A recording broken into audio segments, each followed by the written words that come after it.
Hello everyone, welcome to vector inspire classes. तो आज हम पढ़ेंगे क्वाड्रेटिक इक्वेशंस।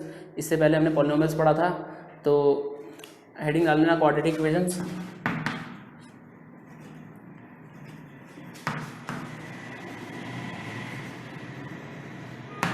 क्वाड्रेटिक इक्वेशंस पढ़ने से पहले आपको पता होना चाहिए इक्वेशन और एक्सप्रेशन में क्या फ़र्क होता है। ठीक है, तो एक्सप्रेशन क्या होता है जिसमें वेरिएबल और कॉन्स्टेंट्स वो एक दूसरे को मतलब उनके अपनी अपनी वैल्यूज़ को या टर्म्स को एक्सप्रेस करते हैं बस। ठीक है, तो उसमें ज़्यादातर जो वो कनेक्टेड होते हैं प्लस माइनस मल्टीप्लाई और डिवाइड। इन चार मैथमेटिकल ऑपरेशन से किसी भी अलजेब्रिक एक्सप्रेशन में जो हमारी टर्म्स होती है वो क्या होती है, कनेक्टेड होती है, वेरिएबल और कॉन्स्टेंट बेसिकली। ठीक है, तो इसके बाद अब इक्वेशन क्या होता है, तो इक्वेशन कुछ नहीं होता, जिस एक्सप्रेशन में इक्वल टू का साइन आ जाए, ठीक है, तो वो क्या बन जाएगा, इक्वेशन।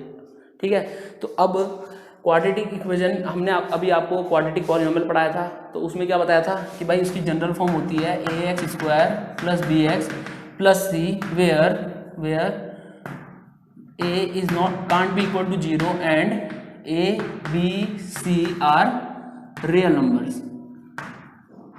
अब इसी क्वाड्रेटिक पॉलिनोमियल में अगर मैं इक्वल टू में 0 लगा दूं तो ये क्या बन जाएगी, क्वाड्रेटिक इक्वेशन। ये क्या बन जाएगी, क्वाड्रेटिक इक्वेशन। तो क्वाड्रेटिक इक्वेशन क्या होती है, कोई भी इक्वेशन जो इस फॉर्म में हो ax² + bx + c, जहाँ पे a b c हमारा क्या हो, रियल नंबर हो।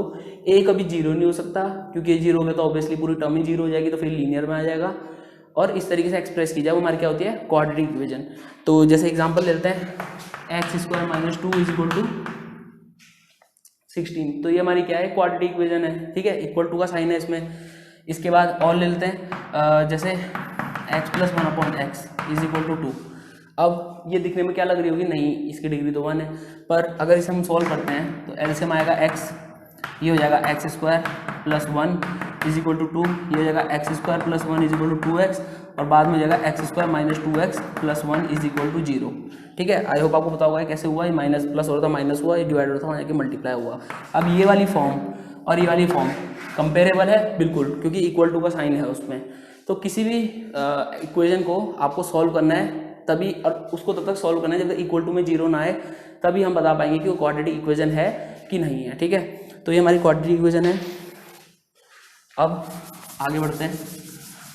अच्छा, एक चीज़ और, इफ़ अल्फ़ा, जैसे क्वाड्रेटिक इक्वेशन है ax² + bx + c = 0, a alpha is a root of px, ये पॉलिनोमियल, ये px से डिनोट कर रहा हूँ मैं, then a α² + b alpha + c must be equal to 0। ठीक है, अल्फ़ा वो ये आ है, अल्फ़ा अगर मैं x जो वेरिएबल है उसकी जगह पुट करूँ और ये पूरी जो हमारी इक्वेशन है 0 के इक्वल आ जाए, तो अल्फ़ा इसका क्या होगा, रूट होगा। ठीक है, तो इससे पहले हमने बात की थी जीरोज़ और रूट्स की, जीरोज़ एंड रूट्स की। अब क्वाड्रेटिक इक्वेशन में हमारा सॉल्यूशन भी आ जाता है, क्यों, क्योंकि अल्फ़ा इज सेटिस्फाइंग px, या फिर अल्फा सेटिस्फाइज px। ठीक है, उसको सेटिस्फाई कर रहा है कैसे, क्योंकि वहाँ पे इक्वल टू है और left hand side right hand side and में इक्वल हो जाएगी अगर अल्फा मतलब इसका रूट हुआ तो यहाँ पे अल्फा इसे सेटिस्फाई कर रहा है, तो ये इसे सेटिस्फाइंग px। और दूसरा, alpha is the solution of px। Alpha इसका सोल्यूशन भी है, सोल्यूशन मतलब कि जो उसको सॉल्व कर रहा है। ठीक है, तो अब अगर आप जीरोस पढ़ो, रूट्स पढ़ो, सोल्यूशन पढ़ो, तीनों का मतलब क्या है कि जीरोस ही निकालना है। ठीक है, तो अगर हमें किसी क्वाड्रेटिक इक्वेशन को सॉल्व करना है, इसका मतलब हमें क्या करना है, वही जैसे पहले कर रहे थे, फैक्टर्स निकालना है, इक्वल टू 0 रखना है और उसके जीरोस निकालना है, वही उसका क्या हो जाएगा, सॉल्यूशन। ठीक है, इन शॉर्ट उसकी वैल्यू। अब क्वाड्रेटिक है तो कितनी वैल्यूज आएंगी, ऑब्वियसली 2 वैल्यू आएगी। ये तो आपको प्रीवियस लेक्चर्स में मैंने क्लियर कर दिया था। चलो क्वेश्चन देख लेते हैं कुछ। Find k for which x = 1, find k for which x = 1 is root हो गया x² + kx + 3, x² + kx + 3 is a root of x² + kx + 3 = 0। हमें k की वो वैल्यू निकालनी है जिसके लिए x1 पे ये रूट बन जाए, ठीक है। अभी मैंने बताया रूट क्या करेगा, उसे सेटिस्फाई करेगा, ठीक है। सेटिस्फाई मतलब उसको 0 के इक्वल लाएगा। तो चलो हम x की वैल्यू 1 रख लेते हैं, तो 1 square plus k into 1 plus 3, 0 के इक्वल आना चाहिए, तो ये तो 1 plus k plus 3 is equal to 0 हो जाएगा। और यहाँ से हमारा k क्या आ जाएगा, -4 आ जाएगा, ठीक है। 3 + 1 4, वहाँ जाके माइनस हो जाएगा।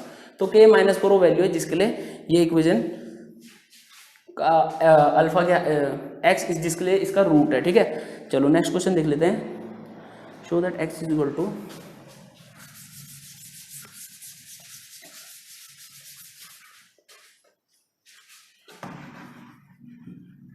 show that x is equal to minus bc upon ad, minus bc upon ad is solution of ad square ax plus b d square plus 2c upon d plus 2c upon d x bc square x plus bc square is equal to 0. Show that x is equal to is a solution of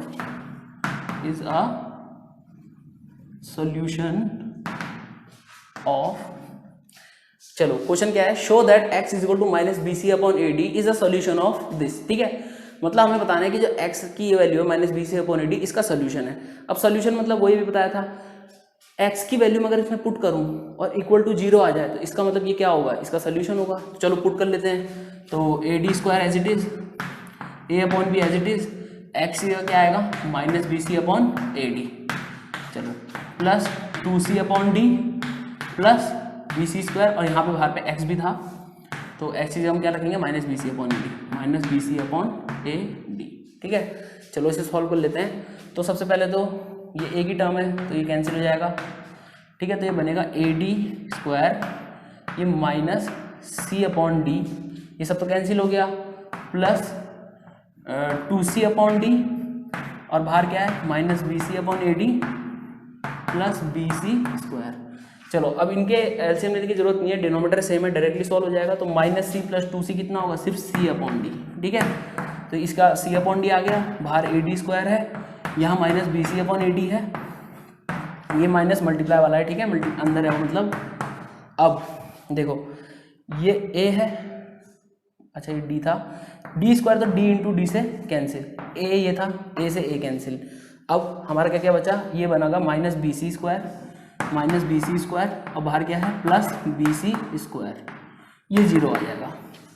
तो इस तरीके से हमने show that मतलब कि हमें solve करना था, और लास्ट में 0 आ गया, मतलब ये शो हो गया या प्रूफ हो गया कि x is equal to minus B C upon A D इस इक्वेशन का क्या है 0 है, एक रूट है, ठीक है, या फिर सॉल्यूशन है। चलो और क्वेश्चंस देख लेते हैं। चलो x square plus 12x plus 35,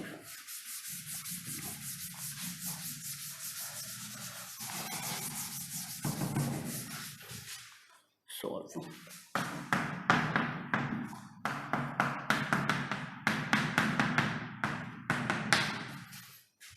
ठीक है, हमें क्वेश्चन की हेडिंग है सॉल्व, और उसमें ये दे रखा है x square plus 12x plus 35। अब सॉल्व मतलब x की वैल्यू निकालनी है। इसी टाइप के क्वेश्चन हमने पॉलिनोमियल्स में भी किए थे कि हम क्या करते थे, स्प्लिटिंग द मिडल टर्म्स के रूट्स निकाल रहे थे, और बाद में इंडिविजुअली 0 के इक्वल रखते थे, x की 2 वैल्यू निकाल रहे थे। इसमें भी वही करना है, ठीक है। मैंने भी आपको बताया सॉल्यूशन हो, जीरोज हो या रूट्स हो, एक ही बात है। तो चलो इन्हें सॉल्व कर लेते हैं। तो 35 एक्स स्क्वायर तो हमारी क्या आ जाएगी, फर्स्ट और लास्ट टर्म को मल्टीप्लाई करके। तो इसके दो फैक्टर एक्स के उसके साथ होंगे, क्योंकि हमें प्लस करके क्या लाना है 12x, प्लस क्यों करना है क्योंकि प्लस में है, ठीक है। अब 35 के फैक्टर्स कर लेते हैं।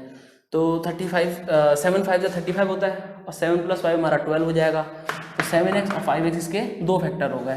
तो अब स्प्लिट कर लेते हैं, ये हो जाएगा 7x + 5x प्लस का 35 है और इक्वल टू में 0 है। अब x कॉमन आएगा, बचेगा x + 7, यहाँ से 5 कॉमन आएगा, ये मिलेगा x + 7। अब यहाँ पे दो फैक्टर आ गए, एक तो x + 7 आ गया दोनों में से कॉमन, और बचा के पीछे x + 5। इसका मतलब x = -7 और -5, ये दो हमारी क्या आ गई वैल्यूज।